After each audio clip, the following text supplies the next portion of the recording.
Well, hello everyone. I guess you didn't expect to see me again so soon, seeing as I only spoke to you yesterday, and here I am again today. Look, the situation was I posted the video, and then within a couple of hours, more stories had broke, and I was so tempted to do another video last night, but my partner kindly reminded me, and we'll call it kindly, that I had to be up early. So essentially, in the job I'm in at the moment, I have to be up at like 4:30, 5 o'clock in the morning because I do early starts. Which means I get nagged at to go to bed at a reasonable time because apparently I stay up too late. So this would have been me making a video at like 11:30, quarter to 12, and then with editing and posting it, we probably would have been looking at about 1 o'clock in the morning by the time I got to bed and it was actually live. So yeah, we gave it a miss, and then obviously developments have happened still throughout the day. So there was news on top of the news of the exact same story, and here we are now. But the good thing about my channel is, if you want to read the updates that come throughout the days, each story is going to take you a little while because journalists, obviously, they have a story, they run with it, but they have to thicken it out because they're not just going to do a paragraph and leave it. That's poor writing and poor journalism. They like to give you a lot of background. Don't read them. There's no point, because if you read all the stories, it's going to take you, depending on how quick a reader you are, 5 to 15 minutes per article. And if you've got loads of articles, you could be looking at an hour's worth of reading. No one wants to do that. Just let me do the research. I'll do it all. I put the video together, and then you'll have to sit there for between 10 to 20 minutes. And if I'm only doing one that particular week, you might have to sit there for 25 minutes. But the good thing is you can just turn it on and go about your day, carry on doing stuff, and just listen to me in the background. You don't have to sit there and look at this pretty mug. You can just carry on doing what you want to do. So look, I'm just going to jump into it. There's some transfer stuff and then a little bit about Dele Alli. So we'll do the Dele Alli stuff first. So he done an Instagram live, and he's essentially just said he's super, super pumped for the new season, really excited. And he was speaking about training, saying that the training is tough, and that's the way it needs to be. Now, obviously, Matt Doherty done that in-house interview with Spurs, and he was talking about Nuno, saying that the training that him and his coaches put on is very difficult, very fitness-based. They push him to the limit, and just before they snap, they give him a day off, let him have some rest. So they really, really work him, and they'll be fit, ready for the season. And Dele had already been getting into shape. Like, he went on holiday, and whilst he was away, I said in one of the previous videos that he was working really hard at a training complex outside. He looks in really good shape. He seems in good spirits around the training ground in the last couple of videos I've seen.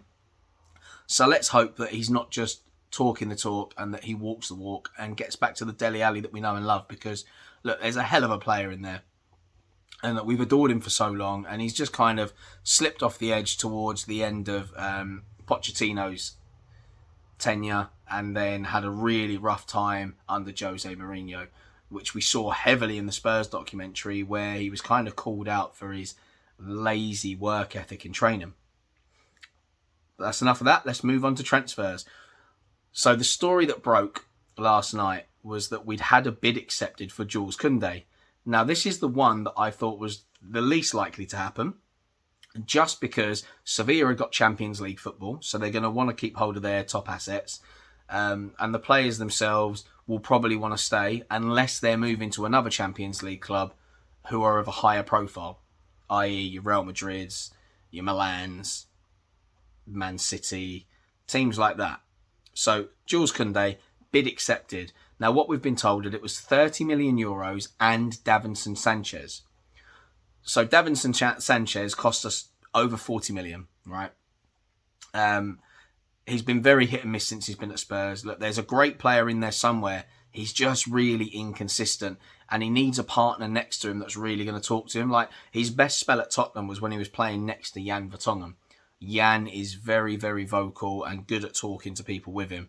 Toby Alderweireld, on the other hand, just kind of leads by example. Not much of a talker. Eric Dyer obviously still finding his feet as a centre-back in top-flight football, which kind of left Davinson a little bit like, what? And actually, some of the best football we saw from Davinson last season was when he was in charge of the back line. You had him in charge of a very, very young back line. You had Tanganga, Rodon, and Reguilon, and he was the guy taking the lead. And that's kind of the best we saw from him. But, it's a good deal for everyone because no one's going to buy Sanchez for a lot of money. We're not going to get 30 million for him. We'd struggle for 25. 20 might even be pushing it based on the financial climate at the moment and what we've got from him. So 30 million euros plus him for a player that had a release clause of 80 million euros kind of makes sense. So Sevilla accepted it because they're going to get a decent centre-back who I feel would be very good in the Spanish division. I feel like he'd do well in France, he'd do well in Italy. I think the only places he'd really struggle is the Premier League and maybe the Bundesliga because that's the closest to our style of play. So they're going to get a very good defender with good experience behind him, and in exchange they get money as well to reinvest in other areas of the squad ready for their Champions League run. Because I do think they're going to struggle just because I don't think they're going to have enough strength in depth. But, and this is where the curveball came in, which is why I'm glad I didn't do the story last night, because if I'd have broke the story last night, you'd have all been sitting there like I was, getting excited, going, oh, the Kounde deal could happen. Fast forward to today when I'm sitting at work and all of a sudden it's hit a bit of a spanner. And it's not because of talks breaking down with Sevilla. They're very much happy with the deal. It's all accepted. Personal terms. Kounde wants to wait to see if a better offer comes in. And I don't blame him at the end of the day. If he stays at Sevilla, he gets Champions League football. If he comes to Tottenham, it's not even Europa League, it's Europa Conference League. So in that sense, it's a step backward for him. However, moving to the Premier League is a step forward. So, you weigh it up and there's lots of pros and cons as to why it could be a good move for him. But I can understand why he wouldn't want to because you're not playing at the top level. You're just playing in the top league. And potentially, we don't know if Spurs are going to get back into the top four. We're back in a building process. So he's essentially said, I don't want to enter negotiations right now. I want to see what happens. Now, the danger of this is that if we allow this to continue, and he signs for someone else, but we've waited 3 weeks, that's 3 weeks worth of other centre-backs we could have been looking at that could potentially be snapped up by other clubs. And that's a dangerous game to play. So obviously the deal for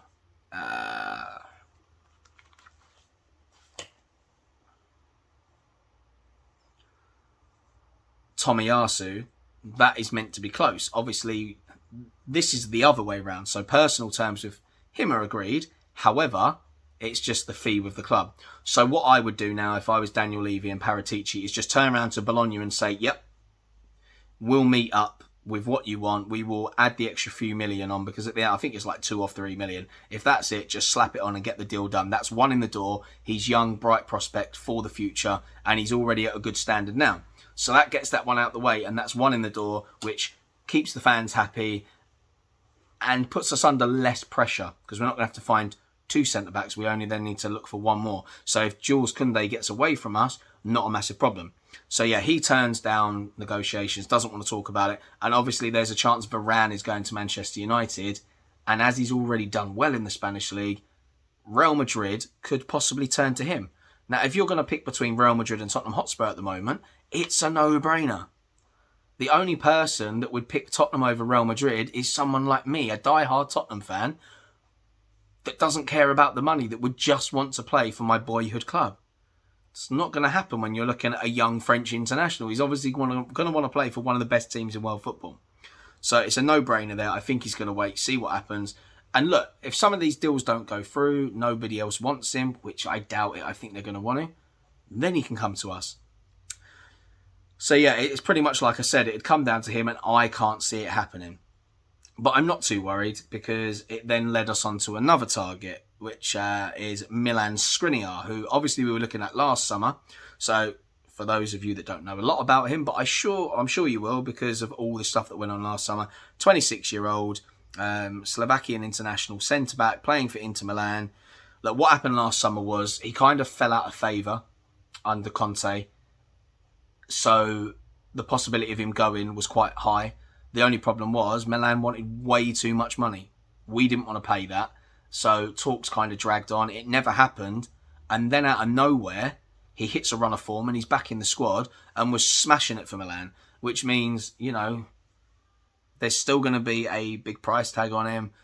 But, we need another centre-back. We're going to get some players out the door, which means we will have a bit more of a cash flow to play with. And Daniel Levy's been doing his magic behind the scenes with the banks and the loans to make sure that we have funds in there.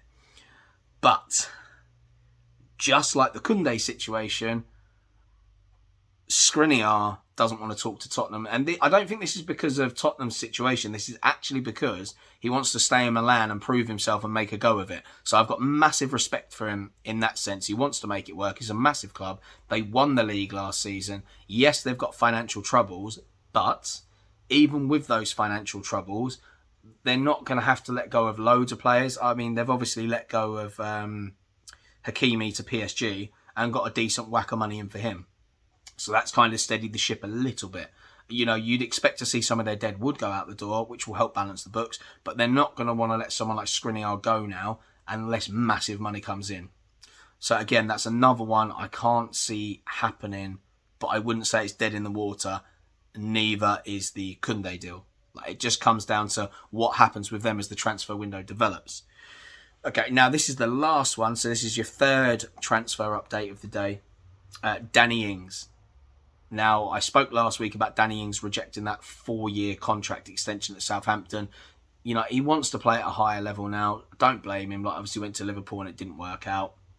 The thing is, I said, if he comes to Spurs, he's going to want to know that Harry Kane is out the door because he's going to want first-team football. If Harry Kane's there, he plays less football. However, the word on the street is Nuno Espirito Santo is the man that wants Danny Ings because he sees him being the perfect man to play next to Harry Kane.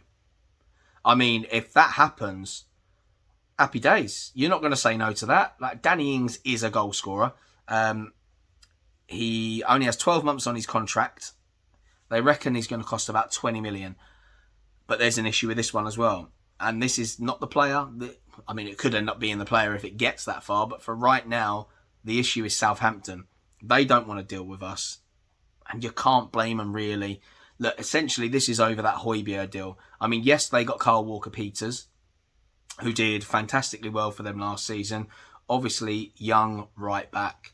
Got a bright future ahead of him. Played great football under Hassan Hutel. But the problem is, Højbjerg, they really wanted him to stay. We kind of got in there and twisted his ear. And we could have bought him earlier, right? We could have got him in the January, but we would have had to have paid more money. He was in the final year of his contract.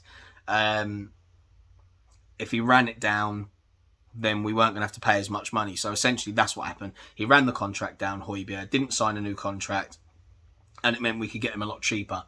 So essentially, we only paid like 3 million for Højbjerg. It worked out.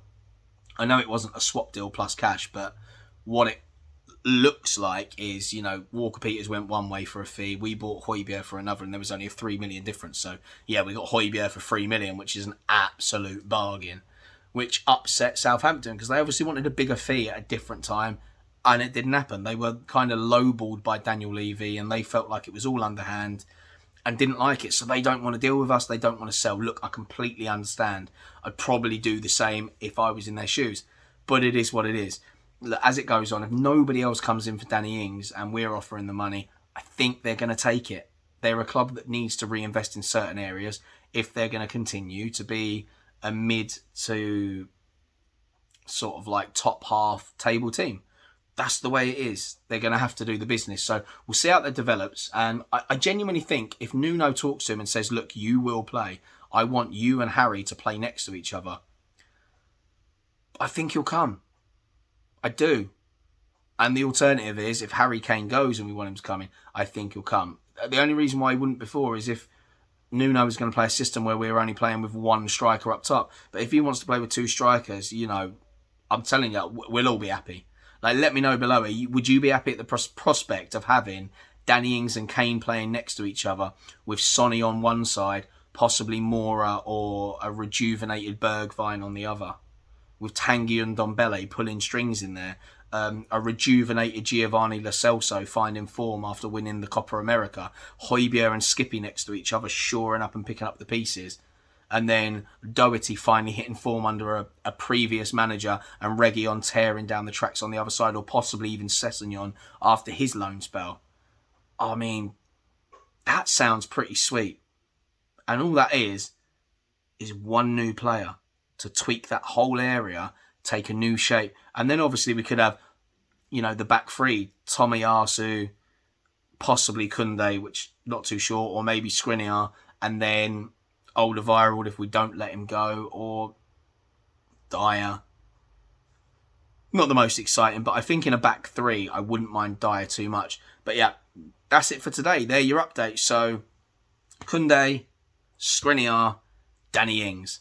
All of them have a hurdle in the way at the moment. Hopefully Tomiyasu deal is coming soon because those Olympics are creeping up and he's going to want that deal over and done with.